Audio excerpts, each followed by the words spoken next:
Bonjour à tous, merci d'écouter à nouveau mon podcast. Je m'appelle Anneke et aujourd'hui, j'aimerais vous faire découvrir un épisode passionnant sur l'influence des empreintes des enfants nés prématurément. Pourquoi ai-je choisi de parler de ce sujet? Parce que je crois que si vous n'êtes pas conscient de l'effet de vos pensées et de vos actes, il est difficile de changer votre situation. Cela vous apprend à accepter les changements constants de la vie et vous permet de mieux comprendre vos propres actions et motivations. Cela vous permet d'élargir votre conscience et rend votre vie beaucoup plus facile. J'aimerais vous parler de l'influence de votre histoire personnelle et que votre histoire soit politique ou culturelle, peu n'importe. Chacun d'entre nous a une histoire personnelle, une histoire qui nous façonne.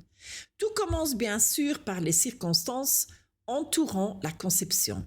Et depuis la pandémie de Covid, ce sujet fait l'objet d'une attention beaucoup plus grande. Pourquoi?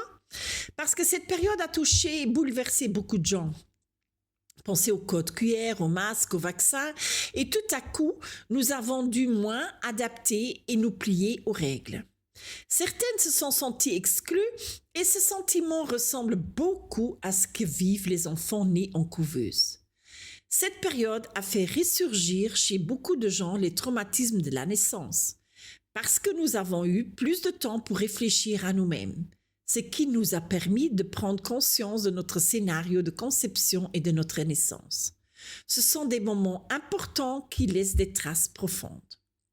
Et aujourd'hui, je me concentre sur les empreintes laissées chez les enfants nés en couveuse. On entend souvent dire qu'un ancien enfant en couveuse reste toujours un enfant en couveuse.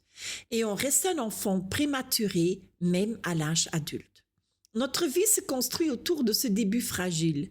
Trop tôt, trop petit, trop court ou au contraire trop long en couveuse. C'est différent pour chacun.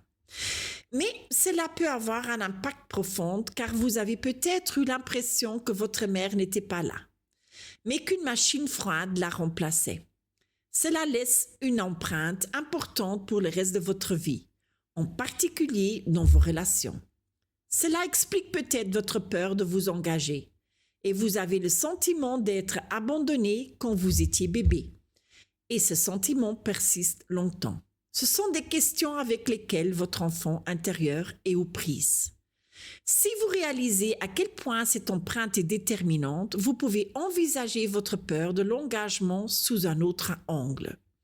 Vous devez d'abord reconnaître d'où elle vient, puis vous autoriser à ressentir cette peur et peut-être de la colère parce que votre mère n'était pas là pour vous.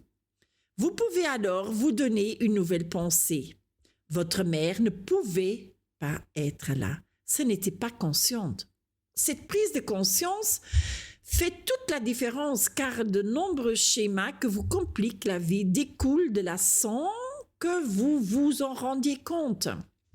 Et imaginez ce qu'il se serait passé si vos parents avaient été informés de ce schéma à l'époque.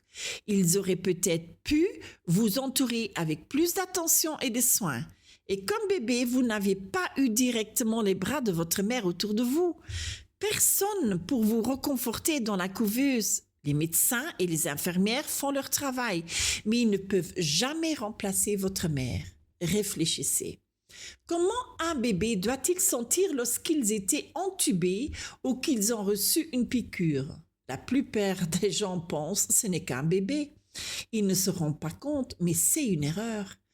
Quand ils étaient intubés, ils ne pouvaient ni exprimer ni pleurer. Et plus tard dans la vie d'adulte, ils ne s'expriment souvent pas, car ils ont l'impression que cela ne sert à rien.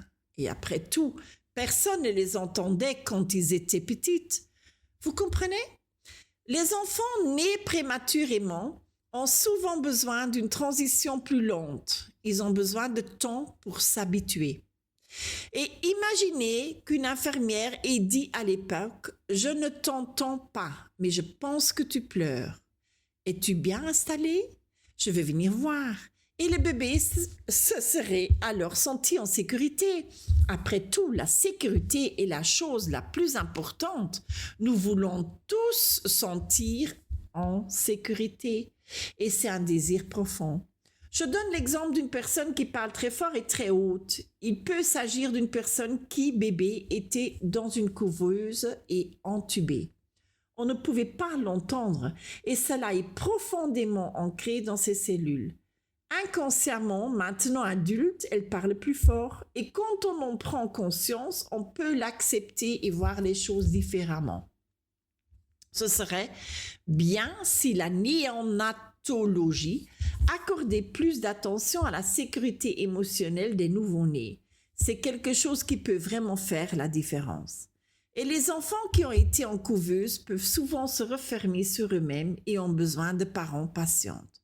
Lorsqu'ils veulent se protéger, ils retournent en quelque sorte dans la couveuse, une sécurité illusoire.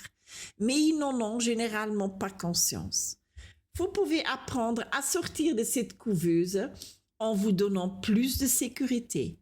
Et un conseil pratique en cas de sentiment de vulnérabilité ou d'insécurité, visualisez une barrière protectrice autour de vous. Par exemple, un cercle de lumière, une boule de verre ou un mur de pierre.